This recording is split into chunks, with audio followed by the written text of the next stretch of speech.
Welcome to video 2 in this series, and thank you for volunteering for the Friendly Calls program. By making a connection with an older adult, individual with disabilities, or caregiver, we hope that the experience will be mutually beneficial and have an enormous impact on both your lives. In this video, you'll be guided through the process of setting up weekly phone calls with your new friend, navigating your first interaction, and developing effective communication skills. You'll be paired with someone who may be independent or home-based, may or may not be active, or could be from a different ethnic group or educational background from yours. One thing you definitely have in common is an interest in making a new friend. On your first call, you'll introduce yourself and schedule weekly calls. Here are some tips for setting them up. Find a quiet place in your home, one without distractions. Disable notifications on your phone. Don't multitask. This is your time to focus on each other, to take a break from the outside world. Make your first call between 10:30 a.m. and 7:30 p.m. If you want, you can block your number by dialing *67, or you can use a free call masking service. If you're feeling nervous, shy, awkward, or self-conscious about calling a stranger, it's normal. Your new friend is likely having similar feelings. Most people feel comfortable after they connect. Don't put it off. Anticipation is the hardest part. It may take your friend a long time to answer the call. They may be screening their calls to avoid scammers, or they may just need a little more time to get to the phone.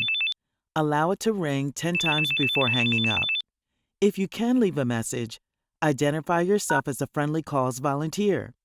Explain that you'll try again in a few minutes. If they don't pick up the second time you call, they may be unavailable.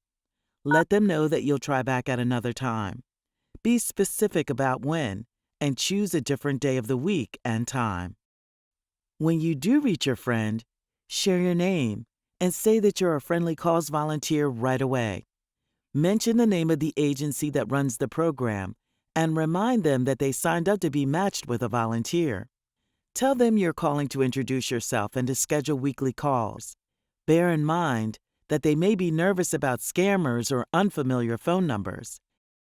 Ask how they'd like to be addressed, and share the same for yourself.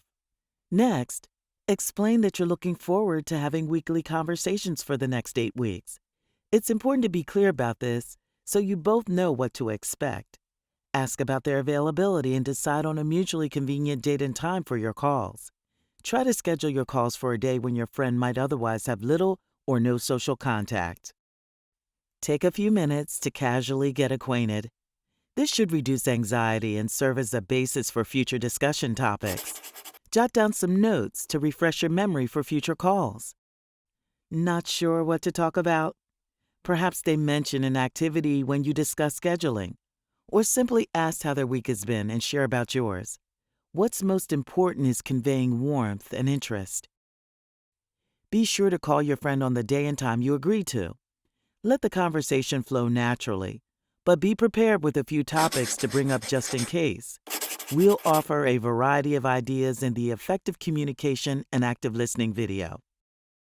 Remember to slow down and be fully present during your calls, especially if you're not used to long phone conversations. Here are some helpful hints. Your friend won't be able to see your facial expressions or body language, so use phrases like, "How interesting," or "I see," to acknowledge that you're listening and engaged. It's great to ask questions, but don't interrupt them to ask. Wait until they complete their thought. Ask open-ended questions like, "What's your favorite way to spend time with your grandchildren?" instead of, "How old are your grandchildren?" This allows your friend to choose the direction of their response. Be guided by your own curiosity without being nosy or pushy. Don't be afraid of periods of silence. They can be helpful to gather and process our thoughts. Make note of topics you may want to revisit in your next conversation. Circling back shows that you are attentive and interested in their life. That's it for now. We've discussed how to set up your environment for undistracted calls. Introduce yourself, agree to a schedule, and have meaningful conversations. In the next video, we'll talk about appropriate topics for discussion, building your friendship, and troubleshooting.